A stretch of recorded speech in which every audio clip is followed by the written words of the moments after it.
ದೊಡ್ಡಬಳ್ಳಾಪುರ ತಾಲೂಕಿನ ಶ್ರೀ ಕ್ಷೇತ್ರ ಘಾಟಿ ಸುಬ್ರಹ್ಮಣ್ಯದಲ್ಲಿ 3 ವರ್ಷಗಳಿಂದ ನಿಂತಿದ್ದ ದನಗಳ ಜಾತ್ರೆ ಆರಂಭವಾಗಿದ್ದು, ಸಾವಿರಾರು ಸಂಖ್ಯೆಯಲ್ಲಿ ಜೋಡಿ ಎತ್ತುಗಳು ಸೇರಿದ್ದು, ಜಾತ್ರೆಯಲ್ಲಿ ಇರುವ ಜಾನುವಾರುಗಳಿಗೆ ಬಿಜೆಪಿ ಪಕ್ಷದಿಂದ ಉಚಿತವಾಗಿ ಮೇವು ಹಾಗೂ ರೈತರಿಗೆ ಊಟದ ವ್ಯವಸ್ಥೆ ಕಲ್ಪಿಸಲಾಗಿತ್ತು.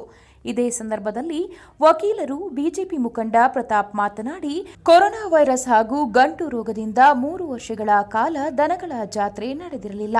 ಈ ಬಾರಿ ಅದ್ದೂರಿಯಾಗಿ ಜಾತ್ರೆ ನಡೆಯುತ್ತಿದ್ದು, ಬಹಳಷ್ಟು ಸಂಖ್ಯೆಯಲ್ಲಿ ಎತ್ತುಗಳನ್ನು ಮಾರಾಟ ಮಾಡಲು ಬಂದಿದ್ದಾರೆ. ಬಿಜೆಪಿ ಯುವ ಮೋರ್ಚಾದಿಂದ 3 ದಿವಸಗಳ ಕಾಲ ಜಾನುವಾರುಗಳಿಗೆ ಉಚಿತವಾಗಿ ಮೇವು ಮತ್ತು ರೈತರಿಗೆ ಊಟದ ವ್ಯವಸ್ಥೆಯನ್ನು ಮಾಡಲಾಗಿದೆ. ರೈತರು ಸದುಪಯೋಗ ಪಡೆದುಕೊಳ್ಳಬೇಕೆಂದು ತಿಳಿಸಿದರು. ಇನ್ನು ಇದೇ ಸಂದರ್ಭದಲ್ಲಿ ಬಿಜೆಪಿ ಮುಖಂಡ ಓಬದೇನಹಳ್ಳಿ ಮುನಿಯಪ್ಪ, ಘಾಟಿ ಪಂಚಾಯಿತಿ ಸದಸ್ಯ ವಾಸುದೇವ್, ತೂಬಗೆರೆ ಗ್ರಾಮ ಪಂಚಾಯತ್ ಸದಸ್ಯ ಕೃಷ್ಣಪ್ಪ, ಬಿಜೆಪಿ ಮುಖಂಡ ಗಂಗರಾಜು, ಲಘುಮಯ್ಯ, ಸುರೇಶ್, ಶರತ್, ಹರ್ಷ, ಬಿಜೆಪಿ ಕಾರ್ಯಕರ್ತರು ಭಾಗಿಯಾಗಿದ್ದರು.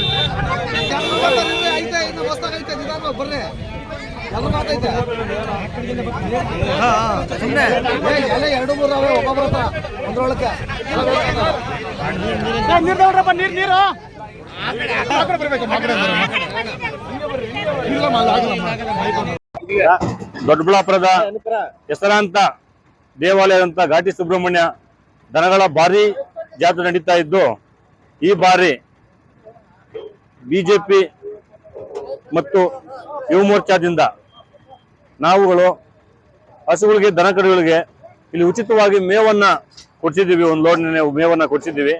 ಅದೇ ರೀತಿಯಾಗಿ ನೀರು ಕೊಟ್ಟಿದ್ದೀವಿ. ಈಗ 3 ದಿವಸಗಳ ಕಾಲ ಏನ್ ಜಾತ್ರೆ ಈಗ 3 ದಿವಸ ಆದ್ಮೇಲೆ ಎಂಡ್ ಆಗುತ್ತೆ. ಈ 3 ದಿವಸಗಳ ಕಾಲ ಕಂಟಿನ್ಯೂಸ್ ಆಗಿ 1 ದಿವಸಕ್ಕೆ 100 kg ಹಂಗೆ ಉಚಿತವಾಗಿ ಅನ್ನಸಂತರ್ಪಣೆಯನ್ನ ಮಾಡ್ತಾ ಇದ್ದೀವಿ. ಎಲ್ರಿಗೂ ಕೂಡ ಈಗ ಬಿಸಿಲು ಜಾಸ್ತಿ ಇದೆ, ಇಲ್ಲಿ ಊಟದ ಅಭಾವ ಇದೆ. ದೇವಸ್ಥಾನದಿಂದ ಆಲ್ರೆಡಿ ಅವರು ಸ್ವಲ್ಪ ಮಾಡಿದ್ದಾರೆ, ಆದ್ರೂ ಕೂಡ ಅದು ಸಾಕಾಗ್ತಾ ಇಲ್ಲ. ಆದ್ರಿಂದ ನಾವು ಕೂಡ ನಮ್ಮ ಮುಖಂಡರುಗಳು, ನಮ್ಮ ಎಲ್ಲ ಸ್ನೇಹಿತರೆಲ್ಲ ಸೇರ್ಕೊಂಡು ನಮ್ಮ ಕೈಲಾಗಿ ಒಂದು ಪುಟ್ಟ ಸಹಾಯ ಅದು ಒಂದು 10 ಜನಕ್ಕೆ ಹೊಟ್ಟೆ ತುಂಬಿಸುವಂತ ಕಾರ್ಯವನ್ನ ಮಾಡ್ತಾ ಇದ್ದೀವಿ. ಮುಂದಕ್ಕೂ ಕೂಡ ದೇವರ ಆಶೀರ್ವಾದ, ಜನಗಳ ಆಶೀರ್ವಾದ ಇತ್ತು ಅಂದ್ರೆ ಮುಂದಕ್ಕೂ ಕೂಡ ಇದೇ ರೀತಿ ಮಾಡ್ತೀವಿ. ಅದೇ ರೀತಿಯಾಗಿ ಈಗ ದನಗಳ ಜಾತ್ರೆ ತುಂಬಿ ತೊಳಗ್ತಾ ಇದೆ. ದನಗಳು ಹೋದ ವರ್ಷ ಕೊರೋನಾದಿಂದ ಮತ್ತು ಗಂಟು ರೋಗ ಬಂದಿರೋದ್ರಿಂದ ಹೋದ ವರ್ಷ ಜಾತ್ರೆ ಎಲ್ಲ ಕ್ಯಾನ್ಸಲ್ ಆಗಿತ್ತು. ಈ ಬಾರಿ ಅದೆಲ್ಲ ಎಲ್ಲ ಹೋಗಿರೋದ್ರಿಂದ ಈ ಸಾರಿ ತುಂಬಿ ತುಳುಕ್ತಾ ಇದೆ. ಜಾತ್ರೆ ಕೂಡ ಯಶಸ್ವಿ ಆಗಲಿ ಅಂತ ಹೇಳಿ ಎಲ್ಲರೂ ಕ್ಷೇಮವಾಗಿ ಅದೇ ರೀತಿಯಾಗಿ ಎಲ್ಲ ಮನೆಗಳಿಗೆ ಹೋಗ್ಬೇಕು ಅಂತ ಹೇಳ್ಕೊಂಡು 2 ಮಾತನ್ನ ಮುಗಿಸ್ತೇವೆ.